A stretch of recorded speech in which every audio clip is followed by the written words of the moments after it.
안녕하세요. 스가랴를 읽어주는 남자. 이 시간에는 스가랴 9장부터 14장까지 살펴보도록 하겠습니다. 자, 스가랴 크게 두 부분으로 나눠지죠. 1장부터 8장까지 8개의 환상을 중심으로 성전 건축이 중요하다. 또 거기에 포함된 의미들을 좀 살펴보았습니다. 자, 학개와 스가랴, 동시대 사람이죠. 학개가 포로로 귀환한 사람들이 성전 건축을 지연하자 성전을 건축해야 된다. 다른 어떤 것보다도 우선순위에 두고 성전을 건축해야 된다라고 강조한 게 이제 학개였는데, 동시대 사람이었기 때문에 스가랴도 성전 건축에 대해서 독려하고 또 계속해서 그 일을 잘 할 수 있도록 뒤에서 뒷받침하는 그런 역할을 감당하고 있습니다. 자, 9장부터 10장까지는 그 성전 건축을 뛰어넘어서 이제 먼 종말에 대한 것까지 내다보고 있는 거죠. 때문에 내용이 완전히 판이하게 다르지만 또 성전 건축이라는 어떤 그런 공통의 주제를 통해서 그것에 어떤 포함된 함의, 더 깊은 의미, 이런 것들을 우리가 이제 종말과 연관해서 살펴볼 수 있는 내용이 이제 9장부터 14장까지라고 얘기할 수 있습니다. 좀 어려운 내용인데요. 뭐 아마겟돈 전쟁이라든지 또 천년왕국과 또 그 이후에 그런 종말의 마지막 그런 모습들, 그런 내용들을 우리가 좀 살펴볼 수 있는 것 같습니다. 자, 9장부터 한번 살펴보죠. 자, 9장에서는 이제 이 열방의 교만을 치시되 하나님의 백성은 하나님이 회복해 주신다. 그런 내용입니다. 자, 1절부터 8절까지 보면 이 주변 나라들에 대한 심판의 말씀이 주어지고 있죠.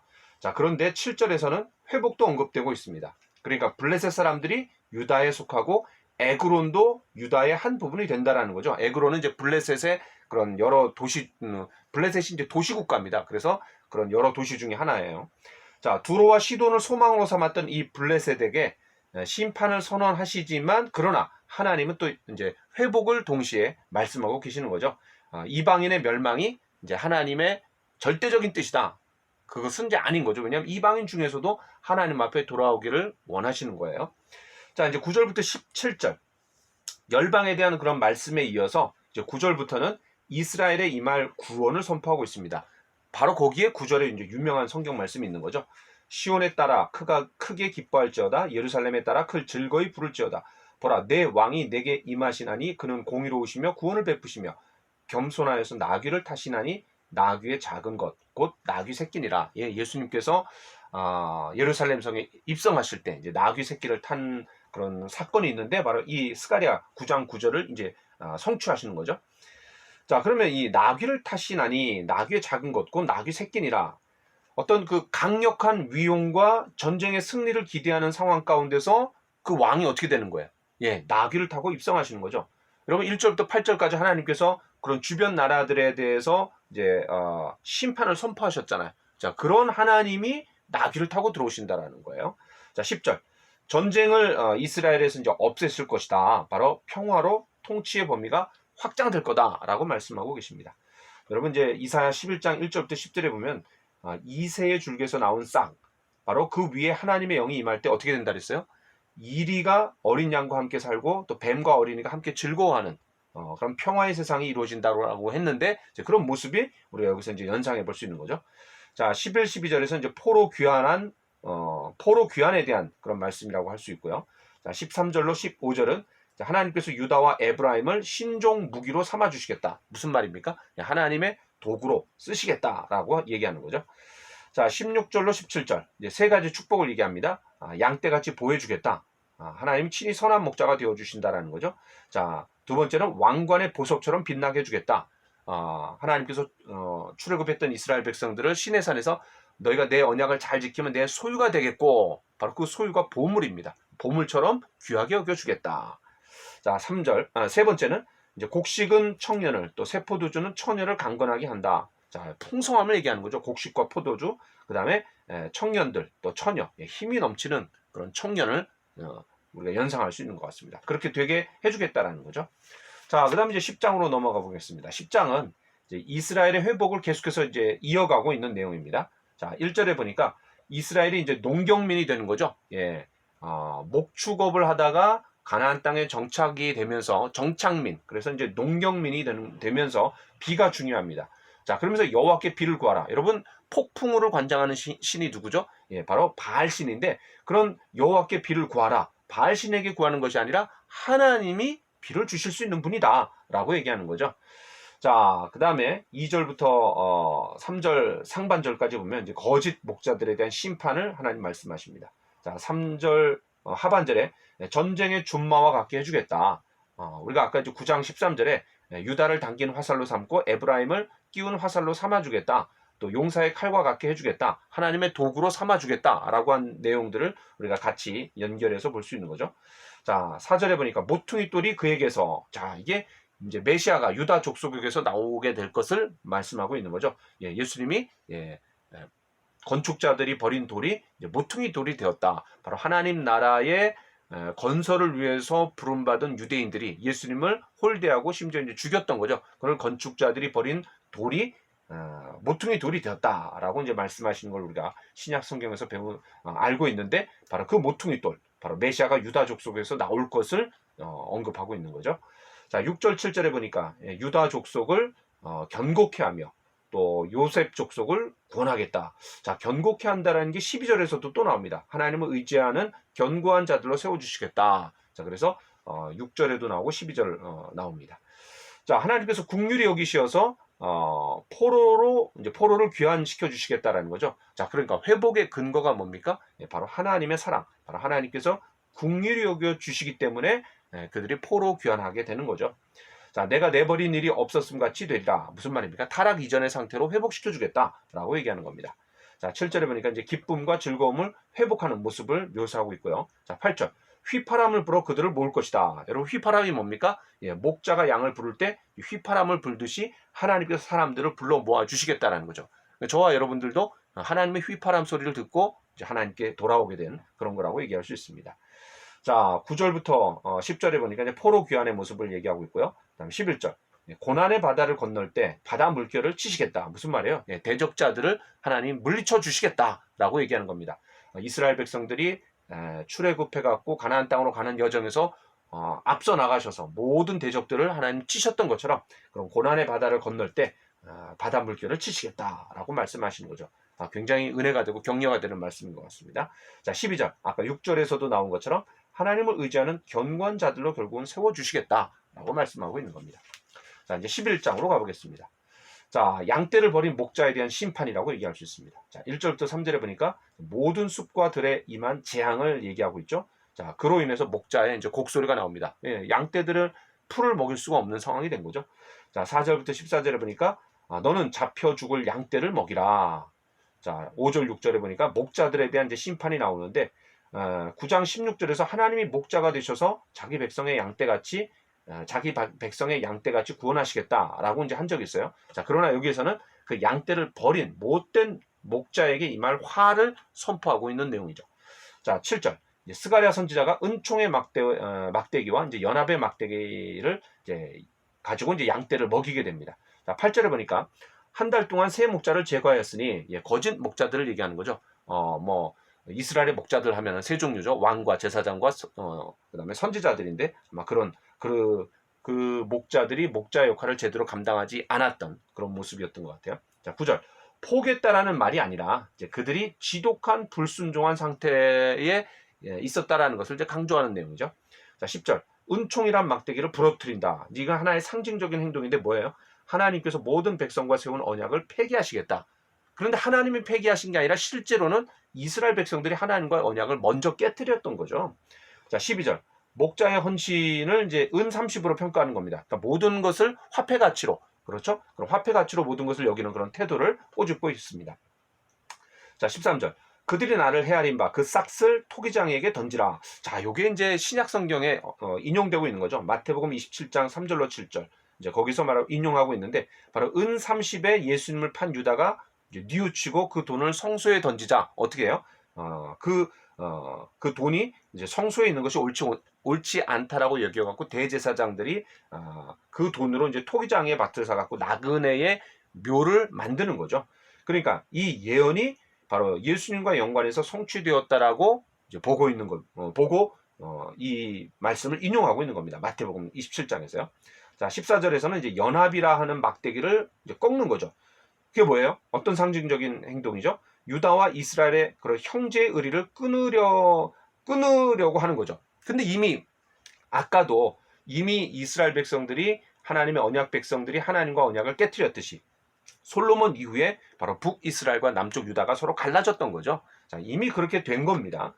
자, 15절부터 17절에 보니까 이제 악한 목자들에 대한 정죄를 선언하고 있습니다. 자, 15절. 목자의 기구들을 빼앗게 된다. 무슨 말입니까? 목자 역할을 하지 못하게 만들겠다는 거죠. 자, 16절. 악한 목자들의 행위를 언급하고 있습니다. 자, 17절에서는 그런 양떼를 버린 못된 목자들에 대한 심판을 선고하고 있는 거죠. 자, 12장으로 가보겠습니다.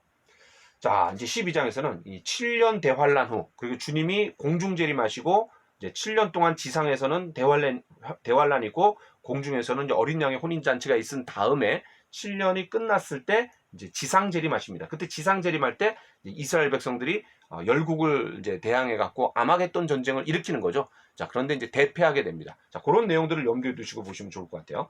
자, 1절부터 3절. 천하 만국이 예루살렘을 치려고 모여오는 거죠. 자, 그 예루살렘을 취하게 하는 잔이며 무거운 돌로 여깁니다. 그런데 열방이 쉽게 생각하며 들어올리겠다라고 하다가 결국은 이스라엘 배후에 하나님이 계시기 때문에 낭패하게 되는 거죠. 무거운 돌을 들어올리지 못하는 거죠. 자, 4절부터 9절. 하나님께서 예루살렘을 둘러싼 열방을 이제 치실 것을 얘기하는 겁니다.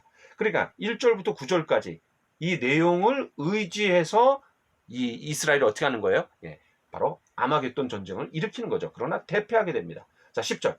하나님께서 은총과 간구하는 심령을 부어주시는 거죠. 그런 성령을 특별히 부어주셔갖고 어떻게 됩니까? 그 결과 그들이 찌른 바 그를 바라보고 그를 위하여 애통하기를 독자를 위하여 애통하듯 하며 그를 위하여 통곡하기를 장자를 위하여 통곡하듯 하리라. 이게 무슨 말이에요?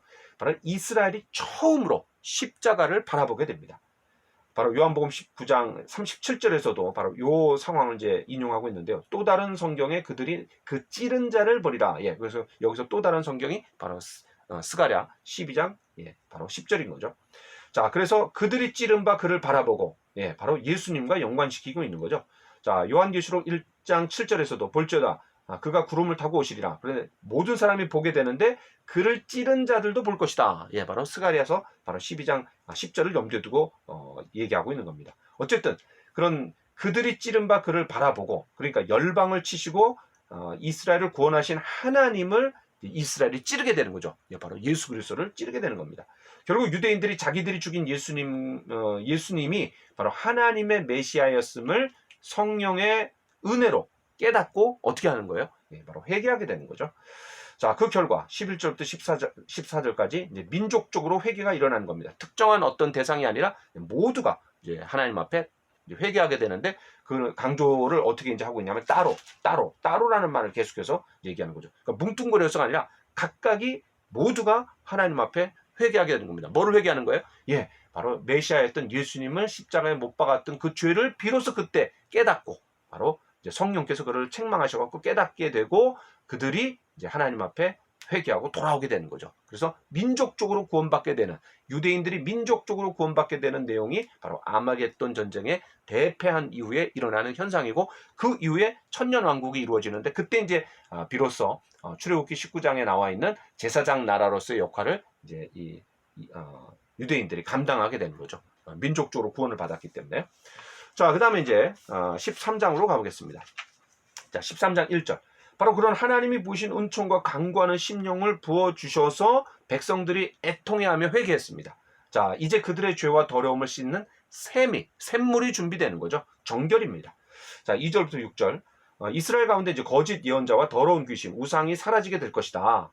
바로 거짓 예언자의 어떤 축출을 통한 정결이다라고 이제 얘기한다라면 7절부터 9절은 이제 이스라엘 백성의 정화를 얘기합니다. 자, 그럼 이제 2절부터 6절까지 좀 더 자세히 보죠. 자, 4절에 보니까 털옷이 나오는데 이 털옷은 선지자의 어떤 하나의 복장, 표지입니다. 여러분 세례 요한이 이제 털옷을 입고 메뚜기와 석청을 먹었다라는 걸 우리가 좀 알 수 있는 거죠.